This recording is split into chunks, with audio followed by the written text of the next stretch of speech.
Well, welcome back to the channel, where there should hopefully be some changes. I did say right at the start that this was going to be a changing operation, and with a bit of luck, I won't find this out. Indeed, you won't find this out until it actually gets uploaded onto YouTube.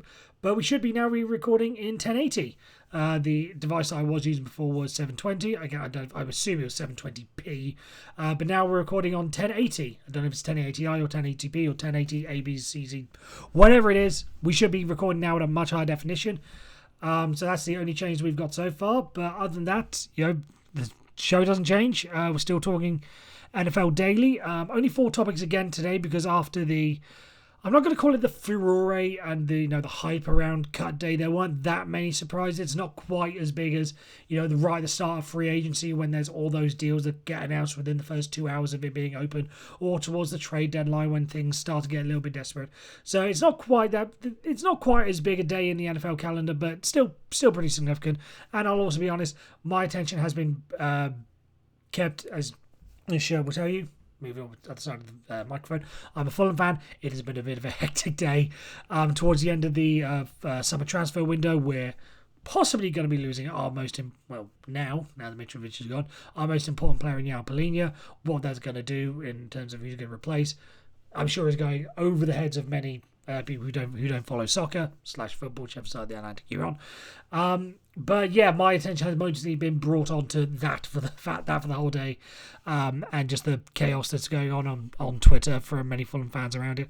But without further ado, let's go on to the NFL, and as we refer to the coach's clipboard, which I should bring it to, which you can now see in a much clearer rate as well, which means you might also be able to work out what I've actually been saying on here, rather than having it be slightly blurred. But the first and arguably biggest news of the day concerns TJ Hockenson, the Minnesota Vikings tight end. He has just signed a new deal. It makes him the highest paid tight end on a per year basis, as per SportsIllustrated.com, and it is the second highest in total value behind George Kittle in terms of the overall scale of tight ends. I think this is a pretty good move from the Minnesota Vikings. I think that and it all sort of goes around and concerns what's been going on with Kirk Cousins. Because if you read, and again, Sports Illustrated did another article on this, brilliant article by the way, where they talked about the quarterback carousel for 2024 and next summer, noting that Kirk Cousins is a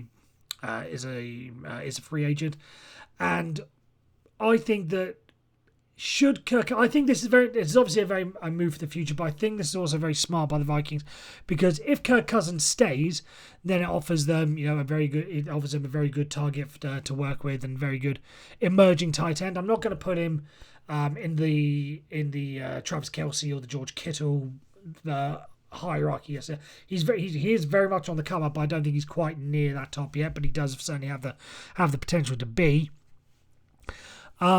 But a very good target for Kirk Cousins if he sticks around. But I think, crucially, if they decide to go another way with it, now if this be one of the quarterbacks that are coming out of college, or if they decide to go for someone new, you have seen a sort of development and sort of trend of just how important tight ends are.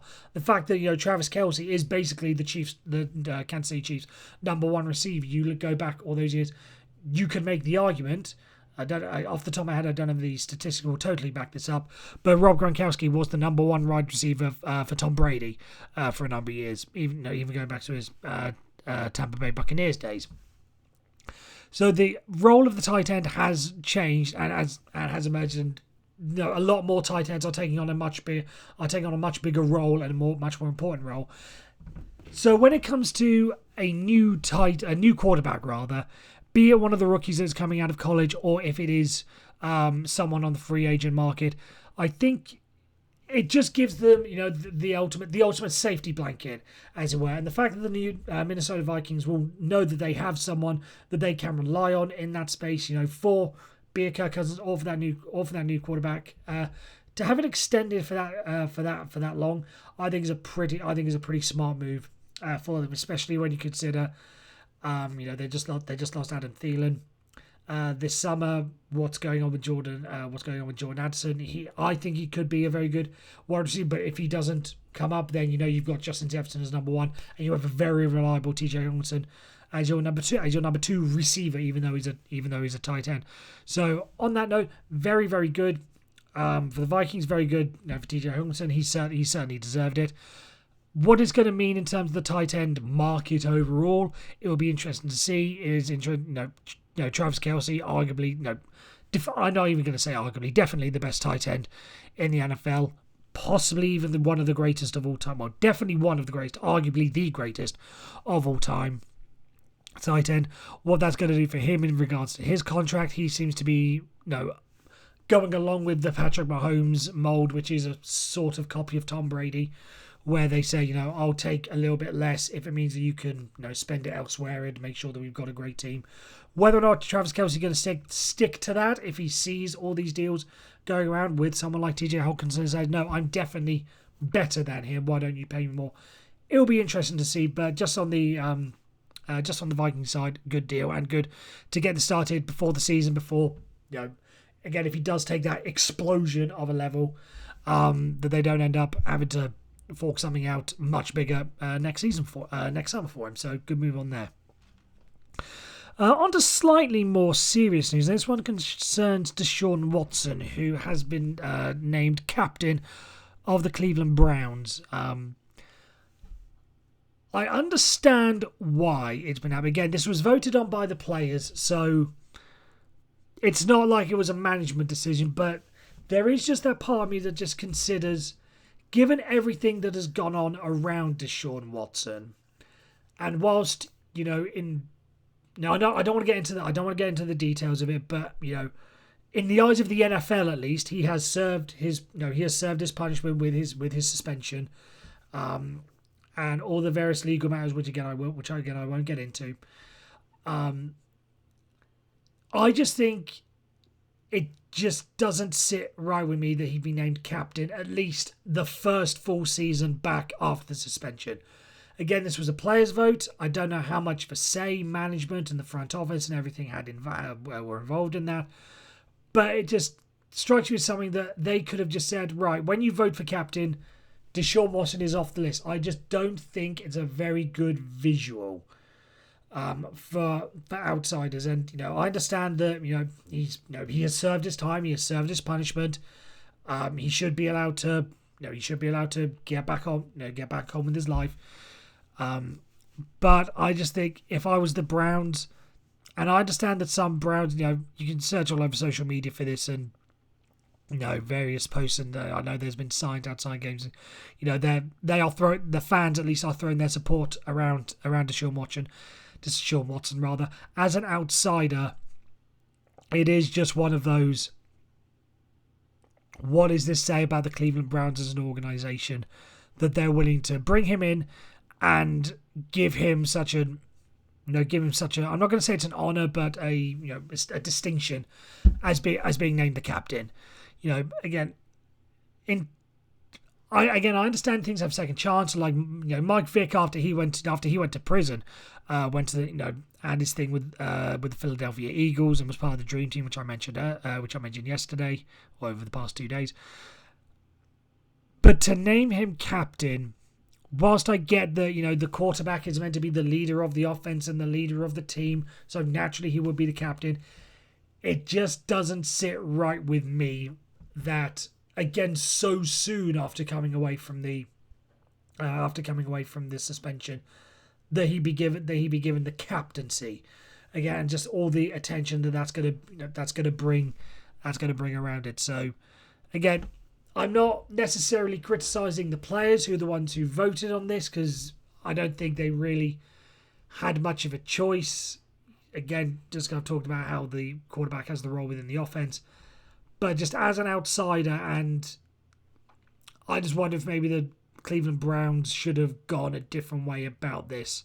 If they just wanted to lean players to one side or whatever. It's just, I don't know. I don't know quite how to word it beyond that, but it is one of those things that the Cleveland Browns are once again not getting out of their own way in terms of negative headlines. Something that could very easily have been avoided, but now it is likely going to be brought. It is going to likely be talked about in, not just by me, but in other media circles. And, they are probably going to have to face some criticism for it. And, they're probably, given the fact they signed him in the start, they're probably willing to accept that. But it's just, again, to then go this one step further and name captain just doesn't sit totally right in my mind. And before anyone says, I know that, if you want to make a direct comparison with the Pittsburgh Steelers, my team, and Ben Roethlisberger, what he went through all those years ago, I would have been exactly the same thing. That it is something that, with the suspension, take the captaincy away for him for a year, make him ineligible for the next one, and if you want to give some breathing time, whatever, he'll be eligible. He would be eligible, would have been eligible down the line. But I just think in the immediate aftermath, just take that one stick to beat them with. Just take it away, just temporarily. Another serious matter again. Tyreek Hill, on the subject of suspensions, it's been announced today that he will not be suspended by the NFL for his issues this offseason. For those who didn't know or missed it, he was accused of striking another person during an altercation at a marina this offseason. The case was settled out of court.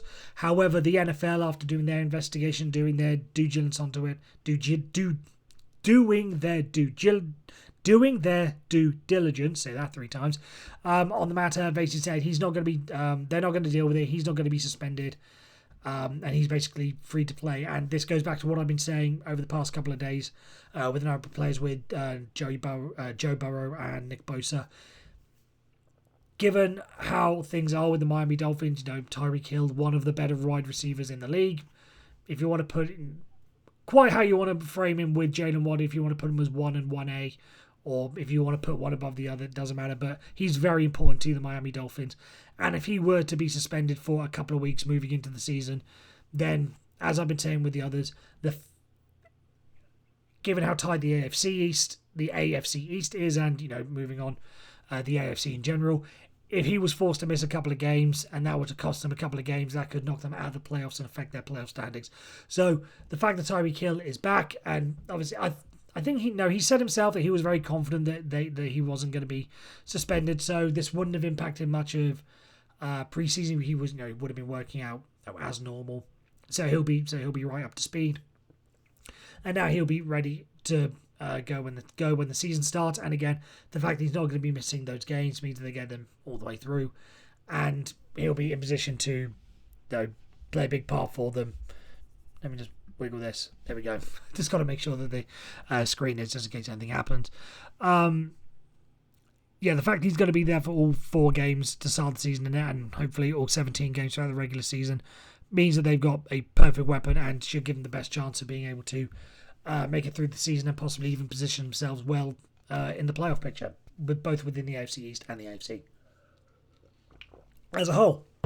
Moving conference now to the Dallas Cowboys, and Jalen Hurts has basically set a target for Micah Parsons. Now, Micah Parsons is, again, in that discussion, whilst he didn't officially win it last year, because that went to Nick Bosa, didn't win it the year before, that went to J.J. Watt.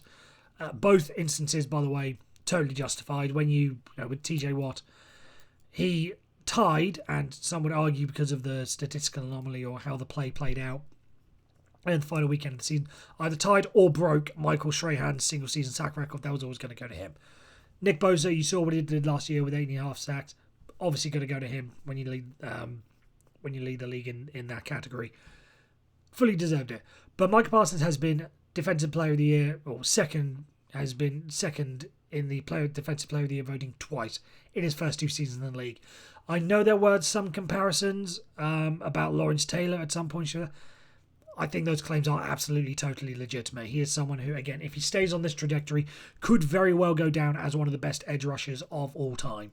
Again, based on these first 2 years, don't want to project too far ahead, but if these are anything to go by, he's very well on his way to being considered one of the greatest of all time if he can keep this up. And I think something that will obviously help that is if he does manage to get that overall Defensive Player of the Year. Obviously, he won Defensive Rookie of the Year, but getting the overall player is a pretty big step. And basically, Jalen Hurts has challenged him to win that award. And honestly, I think he's going to do it this year. I think there are a couple of things you have to factor into it.